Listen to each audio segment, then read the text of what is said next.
Hey everyone, Dave from BCBushcraft. I'm going to show you how I shape this knife using a Sawzall and bench grinder and files. So basically right here all I'm doing is marking my steel so that when I take my Sawzall out it can find the cut quite easily. So I used a triangular file to create that, and then I went ahead and started to cut out the general shape of the knife.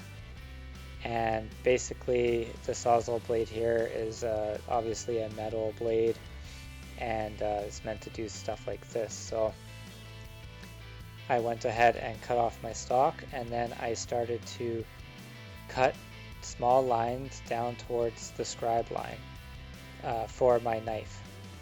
I did my scribe line, I basically drew out on a piece of paper the general profile of my knife, and then I scribed around it onto the metal, which I had covered with permanent marker. So that's why the metal is black there.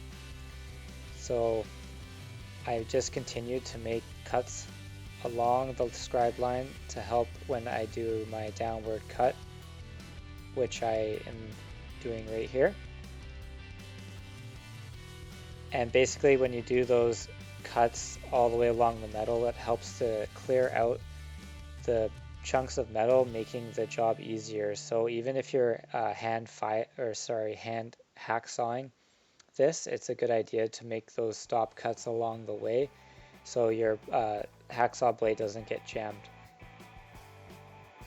So here I'm just continuing to use the Sawzall all the way down, and right here I'm going to do a nice long cut. And you can see that I'm doing this kind of back and forth motion.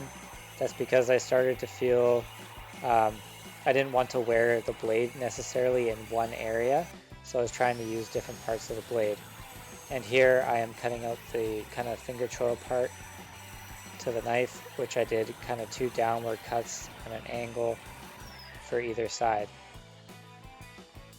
And while I was doing this, I had pulled the Sawzall blade out too far and I totally bent it. And the problem with the Sawzall that I have is that the release clip for the blade doesn't work, so I actually have to take apart my Sawzall just so I can change the blade. So that caused a little bit of headache, but that's how it goes.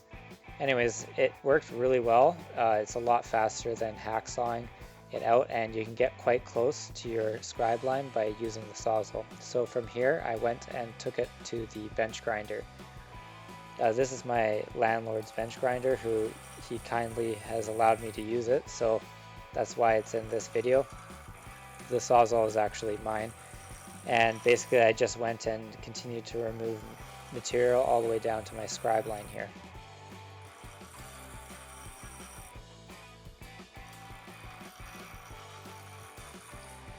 So I just keep grinding away, and you know, I probably could have taken it a little bit further than I did in this picture here.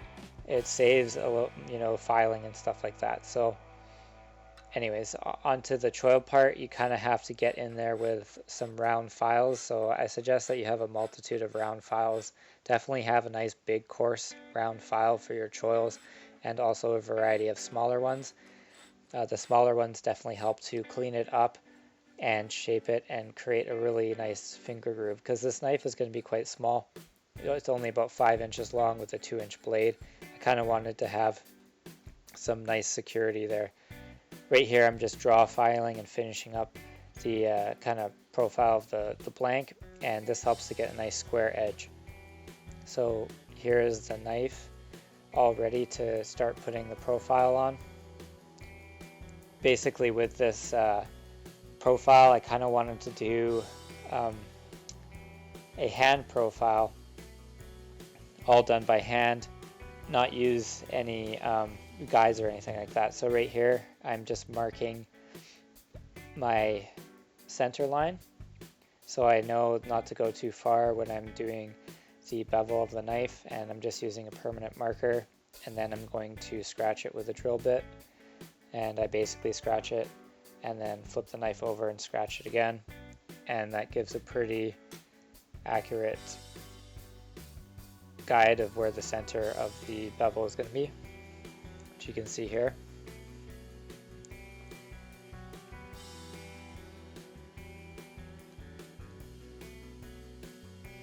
Then here I just mark out a really general idea of where my bevel is going to be, so I'm going to try to make quite a fairly high bevel.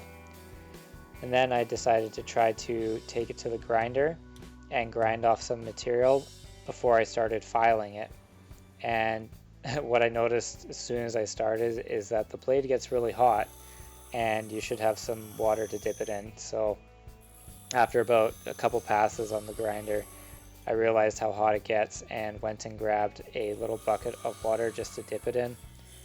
I found it quite hard actually to kind of grind a decent bevel doing it this way, so I basically just removed materials to make the filing step a little bit easier so I didn't have to file too much. Yeah, this is definitely the first time I've tried to shape a blade like this, so I'm just kind of going on the fly with this one. Now here I went to the file and you can kind of see the grind marks of the bench grinder, and I really wanted to make this profile all by hand without any filing jigs. So one thing that I really struggled to do is make a really nice plunge line doing it this way.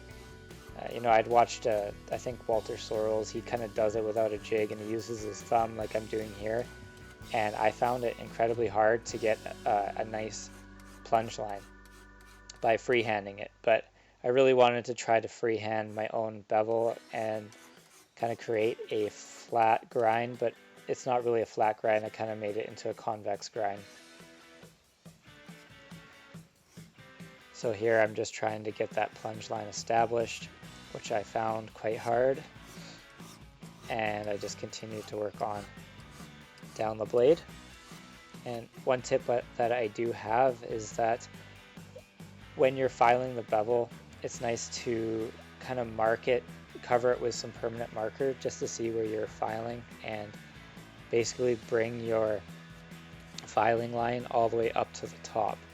So here I'm just basically watching how much of the permanent marker I'm removing, and then I'm just continuing on up the blade until I basically get up to the point that I want my bevel to be. So I tried to bring my bevel quite high, and I didn't care too much to create like a really nice grind line. I just wanted to make a decent bevel. So in the sanding stage, I'm kind of going to blend it all into one, so I'm not really aiming to have a flat surface, if you understand what I'm saying. So maybe in this view you can see a little better. I got a fairly straight bevel on it. I left some room for the heat treat and stuff, so it still needs to come down a little bit, but I got a pretty straight edge just from doing it by hand.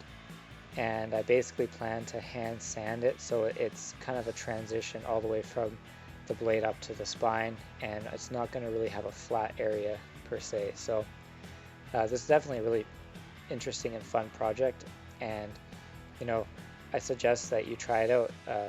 I kind of just used the available tools that I had, and this is kind of how it turned out. So next I'm going to continue on and try to finish off this knife, you know, drill the holes for the handles and things like that. So I hope you like this video. This is Dave from BC Bushcraft. Please like, please subscribe, and until the next video, I hope you have a good day.